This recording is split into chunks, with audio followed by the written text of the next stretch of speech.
It's Divas That Care Radio. Stories, strategies, and ideas to inspire positive change.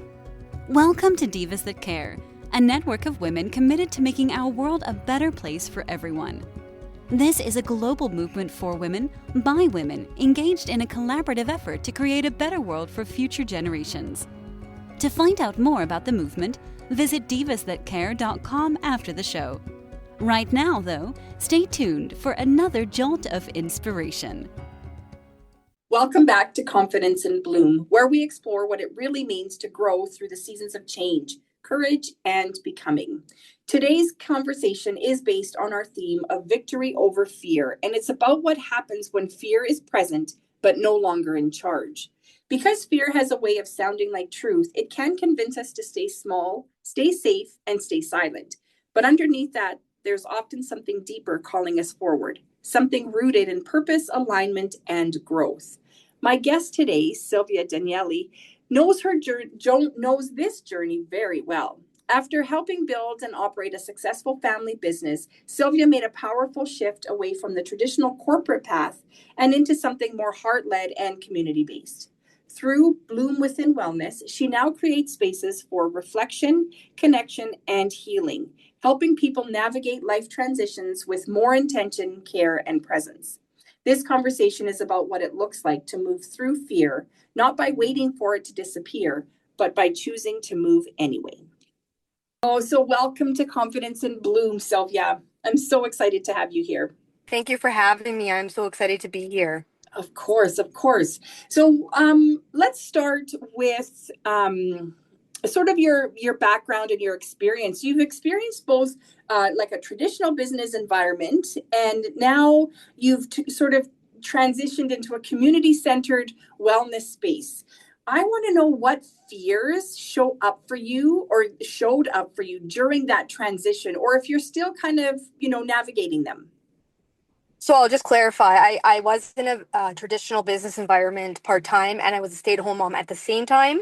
But yes, I still am navigating some of the fears, but one of my biggest fears when I transitioned into the community business environment would have been like being taken seriously. So Yeah. It was a hard thing to all of a sudden want to do this work, and moving from a stay-at-home and a business environment as well. There's roles and there's structures, expectations, and there's certain ways you have to prove yourself in those kind of environments. Here, it felt much more personal, and I wasn't just offering a service anymore. I was literally putting my heart and my story and my purpose out there. Yeah, and that it's being seen, right? And you're sort of pulling, you're almost pulling the clothes off the shelf, right? Like you're kind of exposing yourself is the word I guess I'm looking for. You're exposing yourself to something new, right? Yeah. You don't know how it's going to be received. You don't know, and I mean, judgment isn't normal, right? We all fear that judgment to some degree, and now you're like, you're exposing your naked self, because you have to talk about what you've been through, right?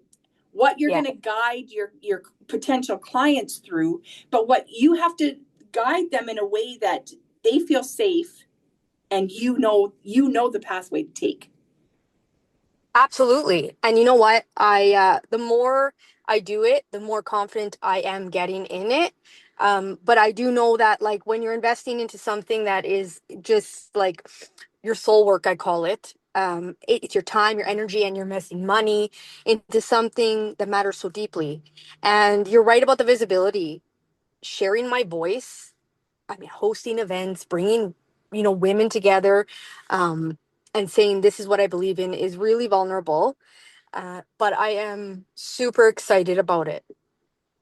I know, and I can feel that when I talk with you, because when you're doing the right thing, you're helping other women grow into who they want to be, right? Who they true well. It's who they want to be, but it's more of like an expansion of who they already are, right? Christina, I can't even tell you. I did my retreat at the Pomeroy Mountain Kananaskis Lodge, backwards, sorry. But anyway, I did my retreat, and there was one woman there who came. She's a housewife, has a company with her husband, hardworking, took care of the kids. Kids are grown, and she's never been exposed to anything like this. So at the end of the retreat, after she said thank you probably over 30 times, but at the end of the retreat, she was almost in tears. And she was like, I now know I can be me and I can work for myself at the same time. And I think the fact that her children were leaving the home, it was making her nervous because when you're used to that, right? And you're working from home and working with your husband, that's your environment, right? So now Yep. she was so excited. I can't wait to post the testimonial. She really transitioned that weekend. So when you say that about changing and about bringing women together and making a difference, I knew after my first retreat, which was May Long Weekend, that I was definitely on the right path. I love that. I Mm. absolutely love that. And I remember when, and for me, it happens kind of soon. Like my kids were not fully grown, right? But I had my oldest, the twins were 16 when they got their driver's license. And my youngest started walking to school all at the same time, right? And I was like, so what do I do now? Right? Like I really felt lost. Like my main concern, my biggest priority was them all day, every day. And now all of a sudden, a simple thing like I don't have to drive them to school anymore. It took everything from me. And I remember sitting in my garage door watching them all leave, right? And I'm thinking, what now? What, like, Oh, who am I now? Like, I have no purpose. And they were still, I mean, in my stories, I say that they were grown, but really they were still like kids, right? yeah, But they have that freedom of taking the car, right? And walking. Like, I'm like, oh my gosh, I don't know what to do with myself anymore. So I understand and I can relate with that lady who is now like, I can do what I want to do. It took me a few years. I did slip into a little bit of a depression. And of course, I went into hiding because when you're depressed, you don't know how to deal with, all the things. But, mm, the truth is when the light comes on, like this lady at your retreat, she realized that there is more for me, right? absolutely. And she Yeah. realized there's a whole community.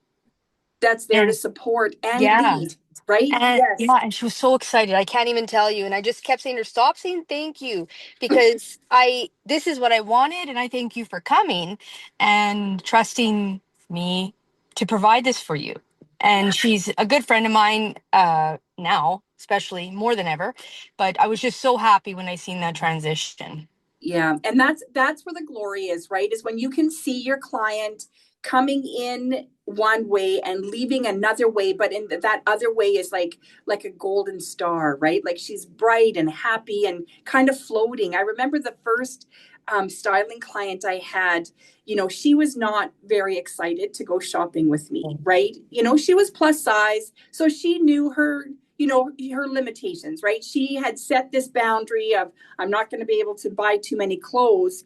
And when I dropped her off, because I ended up driving her, but when I dropped her off at her house, and when she got out of the car, she had a little bit of a dance in her step walking into the house. And that's why I'm doing what I do, right? That's the feeling I had in me because I thought, that I don't care that she's not just wearing the great clothes, but she feels good in the clothes. She feels good in her skin, and that's what I was aiming for, right? So That's I can totally relate with what you're saying because of that. I know that feeling of it's not a matter of, oh, I did a good job. I mean, yes, I did do a good job, but more importantly, she felt like herself. She felt like she could carry on and feel good about it. So that's, yeah, absolutely. yeah, And I getting love. into a rhythm that she never knew she had before was what was important to me too, is because we're evolving and that's the age we're at and we're going through these times.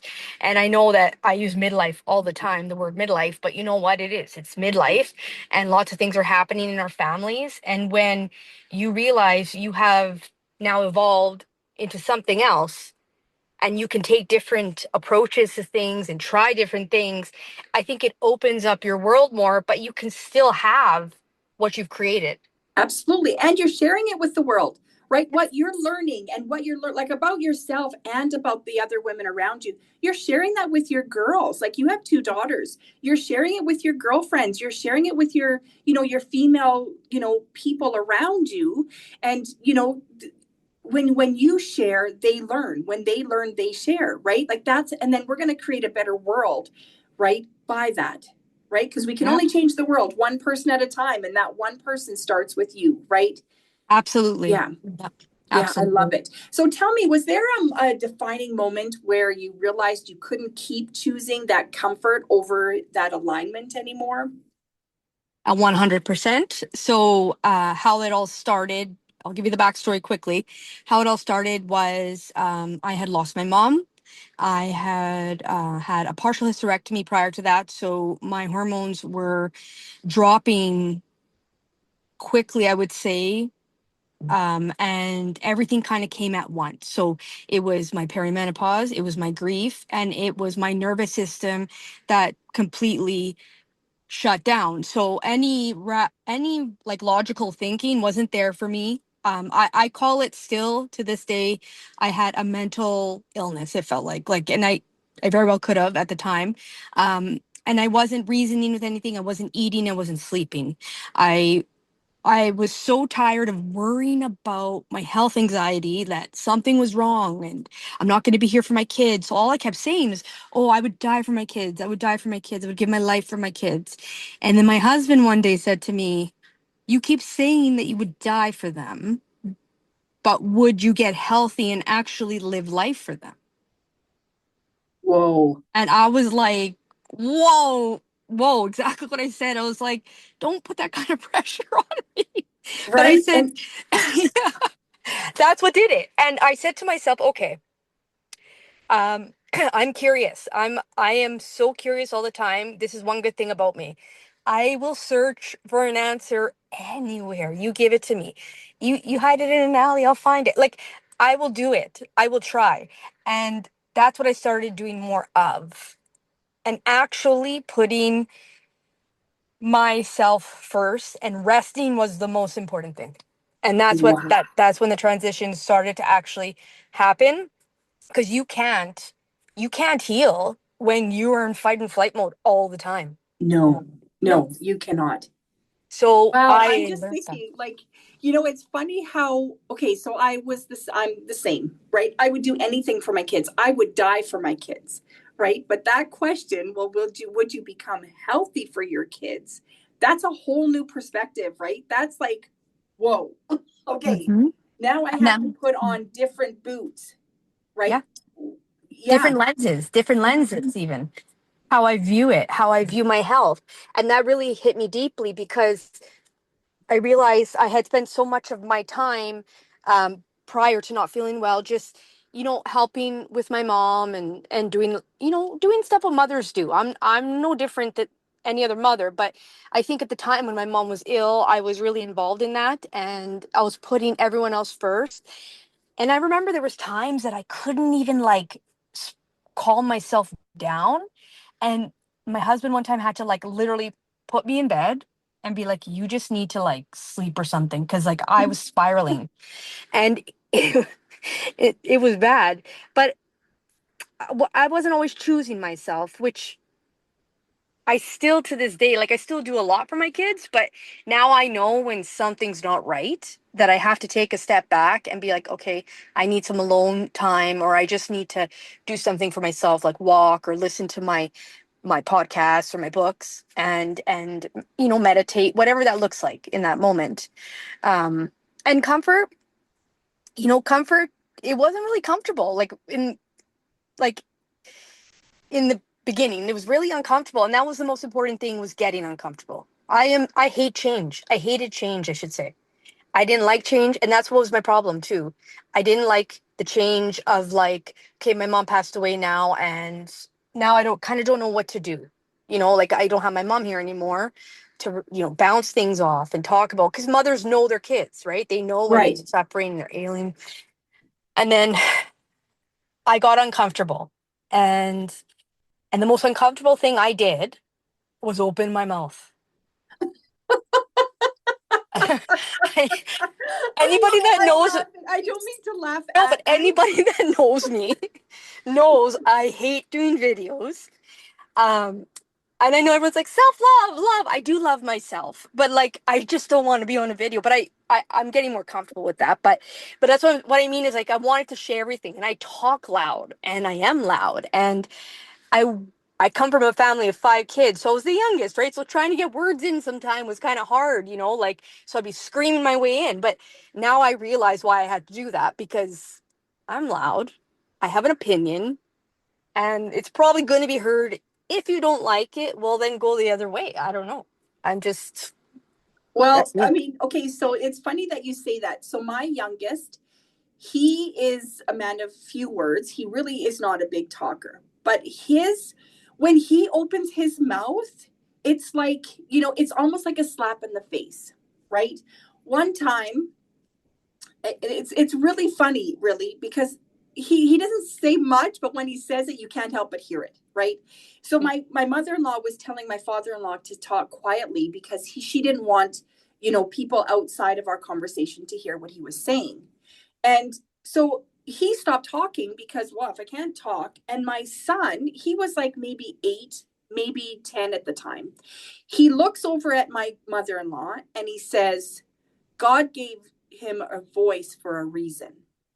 And and all of us around, like, we were sitting around a campfire, and we kind of all look at each other like, we can't even argue with that. Like, I couldn't even No. say, be respectful, because he didn't say anything wrong. He wasn't out of place, right? But it makes, like, I always think of that because God has made us all our own unique person. Some of us are quiet, some of us are not. I am not quiet, right? Everyone who knows me knows I'm a chatterbox, right? And so I have to put that with true intention. And I think that's what you mean by, I have a voice. I had to squeeze my voice in there. But we all have our time and our purpose for our voice, and we have to use it with intention at the right time. That is so true. Yeah, Yeah, sometimes I have not a problem, a tendency to be like, well, I shouldn't have talked when like, I'm thinking, you shouldn't have said that, or like, it wasn't your turn to talk. And it's funny you say that about the kids because my kids are the same. They'll talk and they're loud and they fight, they argue, all this stuff, but they're really good kids and they are respectful. And my husband and I were talking the other day, and I was like, you know what? As much as it drives me absolutely bananas, it's 2 girls, right? 17 and 13. But I want them to keep that about themselves because absolutely. it's not about them, nothing else, but just themselves, releasing those emotions and sharing what they think because they got beautiful minds, especially kids. They're so unfiltered. It's Right. like, let's maybe take a lesson from them a little bit. Don't tell my kids So I said true. that, but yeah, take a lesson Well, from them. but that's motherhood, right? I Yeah. mean, we learn best from our kids if we allow it, right? And Yes. so I agree with you. Like, don't shut your kids up. Let them be who they are. When my kids were younger, I didn't think like that. I'll be honest, right? Me too. I thought, like, I think like most of us, right? We think that we have to be a certain way. And so that means we have to teach our kids to be that way as well. And then when we hit a certain age, we go, wait a minute, I've been working my ass off my whole life to not be this way, and it's still not working for me, right? What if Yeah. I just embrace who I truly am? And then I was like, well, if I have to embrace who I am, then I should embrace who my kids truly are, right? They're no different, right? They're Yep. human just like I am, right? Yep. So God has given them the voice, the behaviors, the actions that He has, right? Now, again, right, if you use them with good intentions, then you have to, like, sort of, I don't know what Pick the your word is. battles. Yeah, Yeah. like, you pick your battles, right? Yeah. The war is not Totally. the war is not there to be fought by everyone, right? No, it Yeah. isn't. And I'm so no. And our kids deserve this is the other thing. Our kids are facing a different kind of criticism alone in social media that we didn't have to deal with. Now imagine going home at night and being told you can't be yourself from the people you love. And on top of it, social media. Exactly. Right? So I really I really am glad I'm embracing that now. I know when they were little, you're like, be quiet, don't yell, don't scream. It's a little different, right? You're in places where you can't do that. But definitely learning what I'm learning with all the modalities I'm doing, I definitely think keeping your voice is one of the most important things anybody can do, a woman or Absolutely. male, for sure. Yes, So absolutely. definitely. Yeah, exactly. Women are no different than men, right? Like we're not saying here that, women are allowed to talk and say their voice and now the men have to be quiet. We're not saying that, right? Yeah. Everybody should be allowed to be who they were on the earth to be, right? That's the way I see it. 100%. Yeah. 100%. So now you have built your own business, Bloom Within Wellness. What do you think, or when do you think that the fear kind of, that fear of being seen, that fear of doing things differently, how did it show up for you as you were building that? I mean, we've been talking about it, but how did it kind of show up where you can like put your finger on it and say, oh my gosh, I did that because of the fear? Oh, that's a tough one because I fearful every day. No, like it showed up. I guess I was guessing myself a lot, right? Every time I'd post something or an event and an offer or a retreat, there was a part of me that always wondered, like, who am I to do this? Like, will people understand it? Will people judge me? And will they think I'm doing like too much? Am I being too much? But the building Blooming Within Wellness is deeply personal. Like I already said, it's not just a business anymore to me. It's definitely connected to my own healing, to my own health, to using my voice, and to my experience of learning to use my voice, and stop staying quiet. Um, the fear of being sheen. Oh my gosh. The fear of being seen showed up as wanting everything to be perfect before I shared it, which is unrealistic. Um, I think the only time things work is when you actually do them and either you learn from them or they come out on their own, the way Yeah. they're supposed to be. And I was rewriting things over and over again and then worried how about how people were going to perceive me. And then one of the major questions was wondering if I was allowed to take up space in this way, because here I am, random human, went through this experience. I'm going to use this experience to help other women, just bring the right practitioners to them, even through my menopause coaching and my nutrition coaching, like just helping them love themselves again and hopefully helping them find a way where they wake up in the morning and it's not like, oh, here's another day. Yeah. Be excited about your day. And I know every day can't be like that, but you would be surprised about how much we don't know about our female bodies through this phase. Yeah. And Oh, I can imagine. yeah, on the retreat, you would have been again another lady, so very, wonderful lady. She said, Sylvia, I did not know anything that the pelvic floor therapist said to me. I did not know, sorry, I said that wrong. I did not know this was all happening to me, that I needed to work on this, that I Yeah. needed to look at these things. She's like in her 50s. Wow. Now, Well, okay, so that's fairly new information to us, right? I yeah. mean, yeah, there are people that have known it because I think I took my first sort of little, exercise on the pelvic floor about probably 7 or 8 years ago. But it's still fairly new. Like there's really not a whole lot of information out there. So I could see that if you're not in the, self-development world, how would you know? Well, this is the thing. So this is why I'm doing this. I am going to present it in front of them. So if you're asking me, I'm not a doctor, but if you're asking me, the things that women should be focusing on, especially after having kids, would be your pelvic floor and your hormones and knowing where to start with that.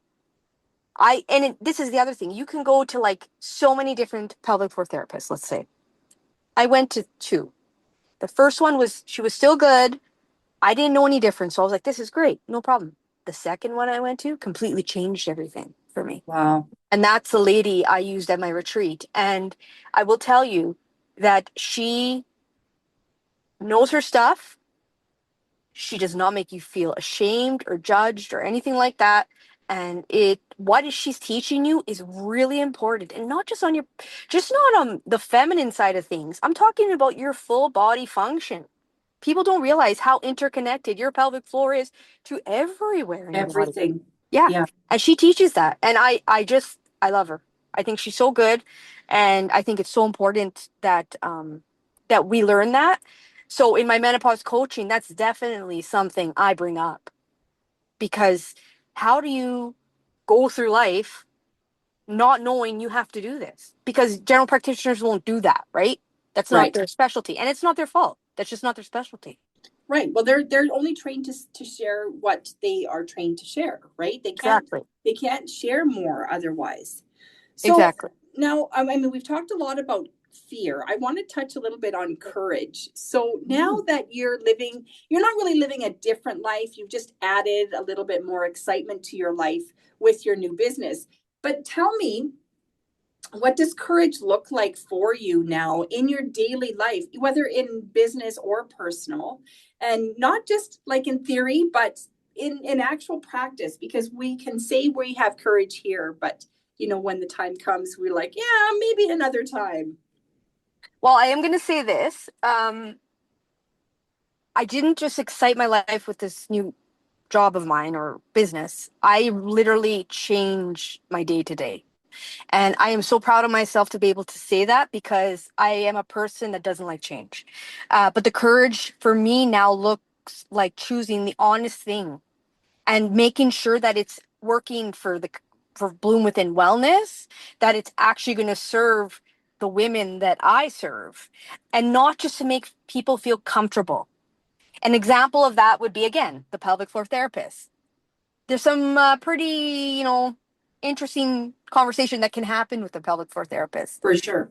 And I remember the first time she presented, I was like, whoa. I'm like, like, this is like, I never thought to talk about this openly, but now I'm okay with it. And the women that are looking for help from me, this is what they're going to get. They are going to get the non-judgmental education.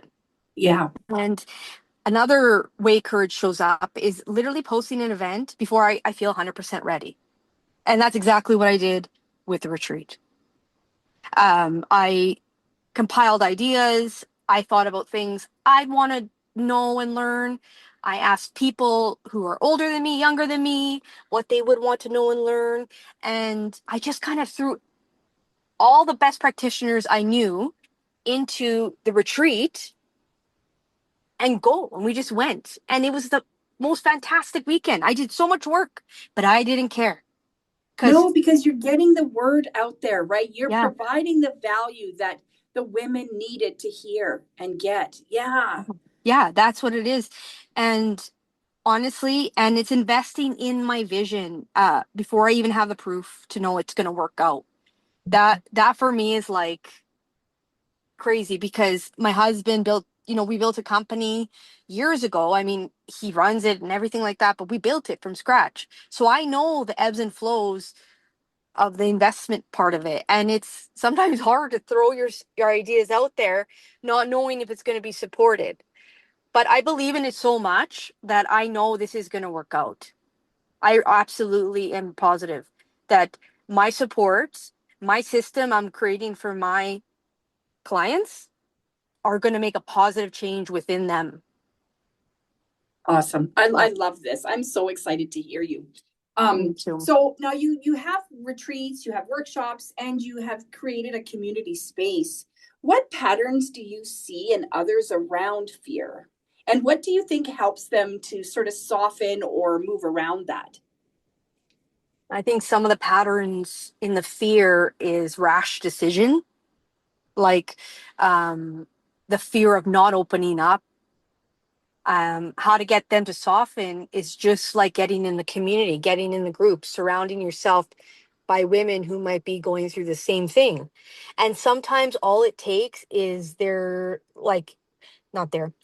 sometimes these like 2-hour events that I do. Okay. And then people come and they sit together and they don't talk at first. because I know they're fearful of saying something what they think might be stupid or embarrassing.